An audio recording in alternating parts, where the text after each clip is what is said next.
Salut! Alors la dernière fois, nous avons vu comment installer une VM Ubuntu. Après vous avoir parlé d'Ubuntu, j'étais obligé de vous parler de Debian, le projet open source à la base de nombreuses autres distributions Linux, dont Ubuntu. Donc cette fois-ci, nous allons installer une VM Debian. Pour installer cette VM Debian, nous allons utiliser le logiciel VirtualBox. Si vous ne l'avez pas encore installé, je vous invite à regarder mes précédentes vidéos. Comme ça, vous allez pouvoir l'installer et réaliser le tuto avec moi. Alors pour commencer, comme d'habitude, il va falloir télécharger le fichier ISO, et donc vous allez vous rendre sur www.debian.org et cliquer sur le bouton téléchargement. Et voilà, maintenant nous avons récupéré l'image ISO en local. On va pouvoir passer à l'installation de la VM. Pour commencer, on ouvre donc VirtualBox et on crée une nouvelle VM. On va aller choisir l'image ISO et choisir donc l'image Debian. Ici c'est une Debian 12.4. Ensuite, on va lui donner un nom. Donc ici, je crée une VM Debian 12 Bookworm. Alors Bookworm, c'est le nom de la version Debian 12. On va cocher Skip Unintended Installation. Comme ça, on va pouvoir accéder à l'ensemble des paramétrages de la VM. Ici, on choisit une quantité de mémoire RAM, et puis on choisit un nombre de processeurs alloués à la VM. Sur l'écran suivant, on va choisir une dimension de disque dur virtuel, c'est-à-dire un disque dur alloué à la VM. Ici, 20 Go, c'est parfaitement adapté pour une VM Debian. Il nous reste à cliquer sur Suivant et sur Finish.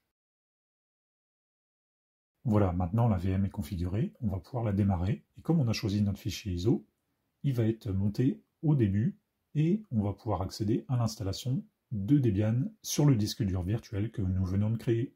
Ça y est, la VM vient de démarrer et nous arrivons directement sur l'interface graphique d'installation de Debian. Allez, c'est parti pour l'installation. Donc on va commencer par choisir la langue, France, France, et le clavier en français. Ensuite, l'installateur va aller récupérer des paquets sur Internet, donc il vous faut évidemment une connexion réseau. Il va tenter également de faire la configuration de vos interfaces. Ici, on va choisir un nom de système, donc Debian ou un autre nom. Alors moi, je choisis ordinateur 1. Pour le domaine, on va mettre le domaine local. Alors ici sur cet écran, on peut choisir de mettre un mot de passe pour un super utilisateur, donc l'utilisateur root, mais on n'est pas obligé de le faire. En fait, si vous mettez un mot de passe d'utilisateur ici, à chaque fois que vous voudrez faire une mise à jour du système, il faudra vous connecter en root, puisque l'utilisateur normal n'aura pas accès aux commandes du super utilisateur avec sudo.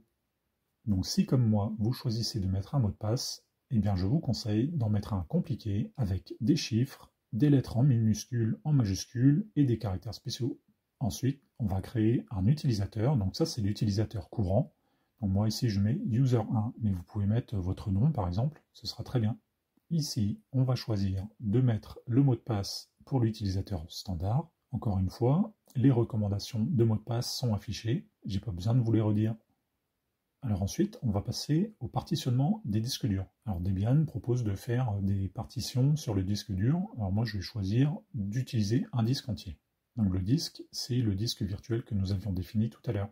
Et on va installer Debian sur une seule partition. Voilà, on est prêt à installer. Donc on vérifie la configuration et on clique sur Continuer. Là, il nous demande si on est d'accord pour procéder à l'écriture. Et c'est parti. Ici, l'installateur commence par installer le système de base. Maintenant, sur cet écran, nous, comme on a une image ISO, on va juste cliquer sur Continuer.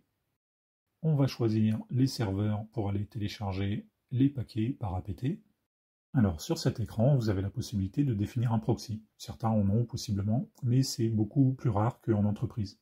Sur l'écran suivant, il y a un certain nombre de paquets qui sont téléchargés. Donc, APT, c'est un gestionnaire de paquets qui va nous permettre d'installer les logiciels par la suite. Sur cet écran, vous avez la possibilité d'envoyer des statistiques. Ils pourront faire un meilleur choix des paquets pour la prochaine fois. Donc là, il vous propose de choisir un environnement de bureau. Par défaut, c'est GNOME. Vous avez également XFCE qui est un environnement beaucoup plus léger. Ça dépend vraiment de la puissance de votre ordinateur. Si vous avez un vieux PC, il est peut-être plus intéressant d'utiliser XFCE. Donc là, ça va prendre un certain temps, suivant votre connexion réseau, en fait. Ça peut prendre de 10 minutes à plusieurs heures. Sur cet écran, l'installateur Debian nous demande si on est en dual boot. Donc là, comme on est sur une VM, ce n'est pas le cas. On va juste cliquer sur Continuer.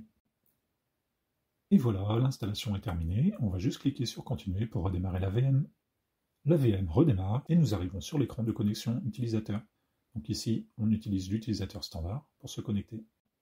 Et voilà, notre VM Debian est installée. Nous arrivons sur l'environnement de bureau GNOME et nous allons pouvoir installer les additions invitées. Donc pour installer les additions invitées, je vous invite également à regarder mes précédentes vidéos. Et en particulier, sur cette installation de VM, nous avons créé un super utilisateur. Pour installer les additions invitées, il faudra se connecter sur le compte du super utilisateur, puisque l'utilisateur standard user 1 que nous avons créé n'a pas les droits de super utilisateur. Bref, je vous laisse découvrir votre nouveau système Debian. Merci d'avoir regardé la vidéo jusqu'au bout, n'hésitez pas à la liker et à laisser un commentaire, et je vous dis à bientôt.